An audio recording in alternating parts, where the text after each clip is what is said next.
பிக்குபூஸ் welcome to முசாலப்பறை. இன்னைக்கு நான் ஒரு குட்டி ஸ்டோரியோட வந்திருக்கேன்.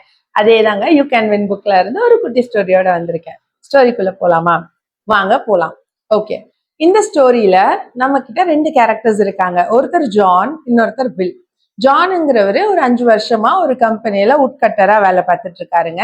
அவருக்கு எந்த விதமான இன்க்ரிமெண்ட்ஸும் அந்த 5 இயர்ஸ்ல அவர் பார்த்ததே கிடையாது. பில்லுங்கிறவரு லாஸ்ட் 1 இயரா ஒர்க் பண்ணிட்டு இருக்காரு. பட் அவருக்கு நல்ல ஒரு இன்க்ரிமெண்ட்ஸ் இருக்கு. ஆட்டோமேட்டிக்கா அப்படி இருந்தா என்ன ஆகும்? ஜானுக்கு லைட்டா ஒரு டவுட். என்ன, நம்ம 5 வருஷமா ஒர்க் பண்றோம், நமக்கு எந்த இன்க்ரிமெண்ட்ஸும் கிடைக்கல, ஒரு வருஷத்துல இவன் மட்டும் இன்க்ரிமெண்ட்ஸ் வாங்குறான், அதே வேலையை தானே பாக்குறான் அப்படின்னு சொல்லி பாஸ் கிட்ட போய் கேக்குறாருங்க.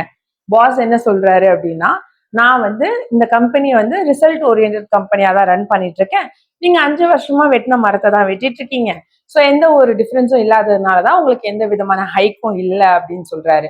அப்போ உடனே ஜானுக்கு ரொம்ப ரோஷம் என்ன பண்றாரு, நம்ம இனி நிறைய டைம் போட்டு நிறைய மரங்கள் வெட்டணும்னு போறாருங்க. ஆனா அவரால் அது சுத்தமா முடியல. அதே டைம் தான், அதே மரங்கள் தான். டைம் எஃபர்ட்ஸ் போடுறாரு, பட் மரங்கள் அவ்வளவுதான் வெட்ட முடிஞ்சது. திரும்ப போய் பாஸ் கிட்ட, சார் இந்த மாதிரி நான் எஃபர்ட்ஸ் போடுறேன், பட் அதே லிமிட்ல தான் என்னால வெட்ட முடியுது, என்ன பண்ணணும் அப்படின்னு கேக்குறாருங்க. அப்போ பாஸ் என்ன சொல்றாரு, நீ ஏன் போய் பில் கிட்ட கேட்க கூடாது அப்படின்னு கேக்குறாருங்க பாஸ். அப்போ போயிட்டு இவரு பில் கிட்ட போய் பேசும்போது பில் கேக்குறாரு, நீங்க உங்களோட ஆக்ஸ், அதாவது உட் கட் பண்ற வெப்பனை எப்போ லாஸ்டா ஷார்ப் பண்ணீங்க அப்படின்னு கேக்குறாரு.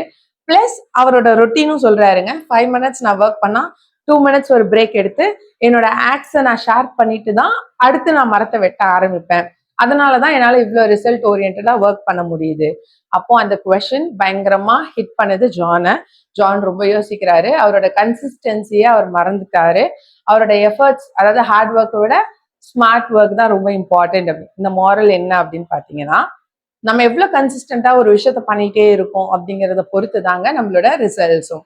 ஓகே, டாடா. குட்டி ஸ்டோரியோட நெக்ஸ்ட் மீட் பண்றேன். பாய்.